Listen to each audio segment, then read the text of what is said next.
পুরো ক্যারিয়ারে অর্জনের খাতাটা ছোট নয় যুবরাজ সিংয়ের। ভারতের হয়ে সব শিরোপাই জিতেছেন। 2011 বিশ্বকাপে হয়েছেন সিরিজ সেরাও।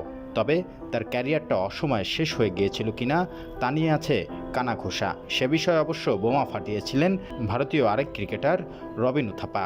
জানিয়েছিলেন অসময়ে যুবরাজকে বিদায় বলতে হয়েছিল মূলত বিরাট কোহলির কারণে। যুবরাজ সিং 2007 সালের টি-20 বিশ্বকাপ এবং 2011 সালের ওয়ানডে বিশ্বকাপে ভারতের শিরোপা জয়ে প্রধান ভূমিকা পালন করেছিলেন।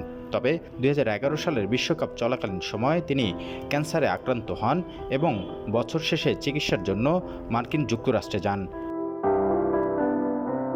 ক্যান্সারকে জয় করে তিনি ভারতীয় দলে ফিরে আসেন, খেলেন 2011 সালের চ্যাম্পিয়ন্স ট্রফি পর্যন্ত। কিন্তু তারপর দল থেকে বাদ দেওয়া হয় এবং 2019 সালে তিনি ক্রিকেট থেকে অবসর নেন। উথাপ্পা এক সাক্ষাৎকারে অভিযোগ করে বলেন, বিরাট কোহলি অধিনায়ক হওয়ার পর যুবরাজের ফিটনেস নিয়ে প্রশ্ন তুলে তাকে দলে রাখা হয়নি। উথাপ্পা বলেন, যুবি এমন একজন খেলোয়াড় যিনি শুধুই বিশ্বকাপ জেতেননি, জীবনের সবচেয়ে কঠিন চ্যালেঞ্জ ক্যান্সারকেও হারিয়েছেন। তারপরও তাকে এমনভাবে অপমান করা হয়েছে। অধিনায়ক হওয়ার পর বিরাট বলেছিল যুবরাজ আগের মতো দম পাচ্ছেন না, কিন্তু আমি নিজের চোখে দেখেছি যুবরাজ দম নিয়েই মাঠে খেলছেন। কোহলির বিরুদ্ধে অভিযোগ করে উথাপ্পা বলেন, বিরাটের আমলে দলে সব কিছুই চলত তার মর্জি মতো। ও সবসময় চাইতো সবাই ওর মতো হবে।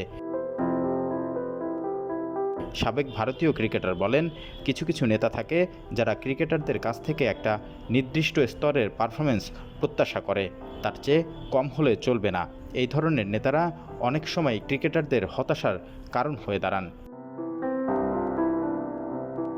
তবে যাই হোক, ভারতীয় ক্রিকেট ইতিহাসে যুবরাজ সিং যে একটা অনন্য স্তম্ভ, সেটা আজ আর আলাদা করে বলার অপেক্ষাই রাখে না। তিনি ক্রিকেট বিশ্বে এমন কিছু কৃতিত্ব অর্জন করেছেন যা আজও ভারতীয় ক্রিকেট সমর্থকদের হৃদয়ের মণিকোঠায় রাজত্ব করছে। শুধু ভারতীয় ক্রিকেট সমর্থকই নন, গোটা বিশ্বই যুবরাজের কৃতিত্বে মাতোয়ারা।